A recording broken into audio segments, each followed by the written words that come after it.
Alors, nous nous retrouvons maintenant pour la carte numéro 15, qui est le diable. Et là, on va voir tout de suite qu'il y a des différences assez fortes entre les deux représentations dans le tarot de Marseille et dans le tarot Rider-Waite.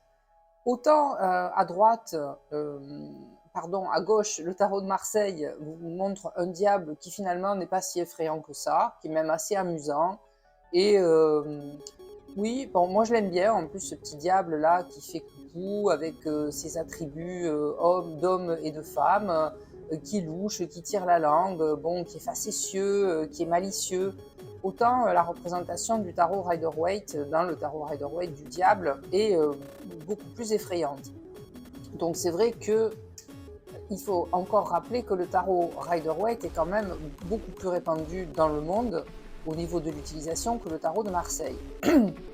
Notamment, je vous le répète, à cause des arcanes mineures qui ont été illustrées par Pamela Colman-Smith et donc qui sont beaucoup plus suggestives. Et en effet, bon, les gens qui voulaient utiliser toutes les possibilités du tarot sont passés très vite sur les tarots Rider-Waite parce que les arcanes mineurs du tarot de Marseille ne leur parlaient pas assez.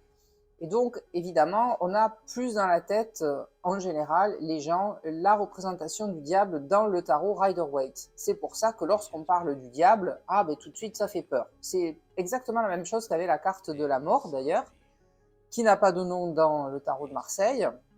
Donc déjà, bon, ça atténue un petit peu cette idée effrayante. Par contre, dans le tarot Rider-Waite, où je vous renvoie à la vidéo que j'ai faite, bon, elle est beaucoup plus effrayante. Bah, ici, c'est pareil. On a déjà un arrière-plan qui est blanc d'un côté, ici, donc déjà c'est beaucoup plus lumineux, on a l'air d'être en plein jour, on a l'air de s'amuser, on a l'air presque d'être un bal masqué avec allez, quelqu'un qui s'est déguisé, qui s'est mis un petit peu sur une estrade et puis qui fait l'andouille.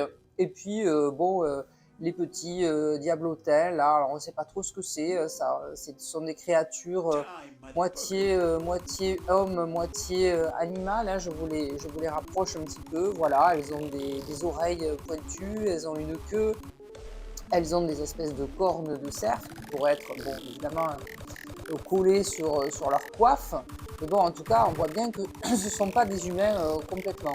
Et puis, bon, alors, c'est une corde relativement lâche, qui n'a pas l'air en chaîne, en tout cas, fait d'acier ou de fer. Donc, bon, ils pourraient très bien se l'enlever. Et puis, bon, ils n'ont pas l'air non plus extrêmement mal ou stressés. Bon, ils regardent le diable faire le personnage du diable faire ses facéties. Mais bon, pas plus, quoi. L'air de dire, bon, allez, quand est-ce que ça va être à notre tour, finalement, hein. Donc, on n'a pas vraiment l'idée d'un diable qui fait peur. Donc après voilà, les différences entre les deux Marseille, ça va être les couleurs et puis certaines choses qui ne sont pas représentées, hein. Par exemple ici il tire pas la langue, et puis là le flambeau qui est devenu une épée, hein, puisqu'on ne voit plus la flamme rouge comme on l'avait dans l'autre. Et sinon voilà, et puis les cornes, oui, les cornes qui ont l'air beaucoup plus grandes finalement, bon non, même pas, à peine, hein. Donc voilà, sinon ce sont toujours les couleurs. Alors bon voilà, si on prend le tarot Rider-Waite avec le diable, bon là déjà, vous voyez bien que la tête n'est pas du tout la même. Donc là, il fronce les sourcils. Alors, la seule chose qui est restée, c'est la main, cette espèce de main qui fait. Alors là, sur le tarot de Marseille, on aurait dit qu'il faisait coucou. Ici, on ne sait pas. On ne sait pas s'il va claquer d'un coup de sa grande main les deux personnages en bas pour pour les faire partir, je ne sais où, pour les envoyer carrément en enfer. Et puis cette espèce de position ici avec ces grosses pattes griffues, bon, qui étaient déjà sur l'autre, mais c'est la position avec cette position très masculine ici, les jambes écartées. Bon, il est poilu, mais sinon on verrait vraiment son sexe. Alors ici, il est il a un ventre assez gros, hein, donc on voit qu'il aime la bonne chair, ce qui va nous ramener bien sûr à une des significations du diable, qui sont les plaisirs de la chair, les plaisirs matériels. Ici, par exemple, sur le tarot Art Nouveau, on a un diable qui est beaucoup plus musclé. Il a des abdos, il a des pectoraux, voilà, on voit qu'il a fait de la musculation. Et on a aussi cette idée que le diable, ça peut nous attirer. On a toujours cette idée d'attraction-répulsion avec le diable. parce que parfois il apparaît très attirant. Voilà, il est très attirant. Un homme comme ça, bon, s'il n'y avait pas les cornes et les griffes ici, rien qu'à voir le torse, on se dit waouh, ouf, il est pas mal, ça fait monter un petit peu la chaleur, vous voyez. Donc pas du tout dans le tarot de Marseille. Donc ici, on a vraiment l'idée d'un danger, de quelque chose qui va nous tomber dessus. Là, on est vraiment attaché en fait, hein, en plus avec des chaînes cette fois-ci, pas du tout des cordes comme dans le tarot de Marseille, attaché à une grosse, ici, on a un gros anneau. C'est beaucoup plus difficile de s'en aller.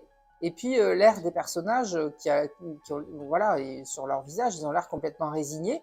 Ils ont l'air tristes, ils ont l'air de se dire, ben là, on ne peut plus rien faire, quoi. On est sous vraiment la coupe du diable et on ne pourra pas s'en aller. Ça les fait de nous, quoi.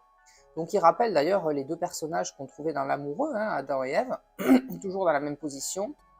La femme à gauche de la carte et l'homme à droite. Et bon, là, vraiment, ils ont l'air de se dire, bon, ben là, on ne peut plus rien pour nous, c'est terminé. Donc, effectivement, on a la représentation du diable déjà classique, mi-homme, mi-bouc. Donc on sent vraiment aussi la puanteur aussi du bouc. Un bouc, ça sent très très fort, c'est très animal. Et puis en même temps, on est attiré par voilà, ce torse musclé, et puis éventuellement ce qu'il y a caché sous ses poils. Donc c'est sûr que c'est pas du tout la même représentation. On n'a pas vraiment, c'est difficile de voir dans le tarot Rider-Waite ici une connotation positive, sauf si vraiment, bon, là on l'attire dans un certain contexte de question, et puis bon, voilà, quelqu'un qui poserait une question sur son avenir sexuel et qui serait vraiment dans le plaisir pur, voilà, il veut pas être forcément attaché, ou alors si il a plutôt envie de tester le sadomaso, quelque chose comme ça. Donc là, ce serait positif pour lui. On va dire bah oui, c'est ce que vous allez faire, puis vous allez prendre beaucoup de plaisir. Alors que dans la carte du diable ici, on a vraiment cette idée de s'amuser. On a cette idée de, comme je vous l'ai dit, d'être malicieux, de faire des farces, mais qui sont pas bien méchantes.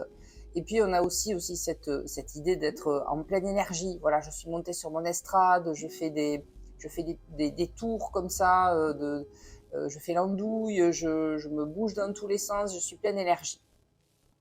Voilà pour la carte du diable, et nous allons passer donc à la suivante, la 16, la maison de Dieu. Je vous retrouve dans la prochaine vidéo.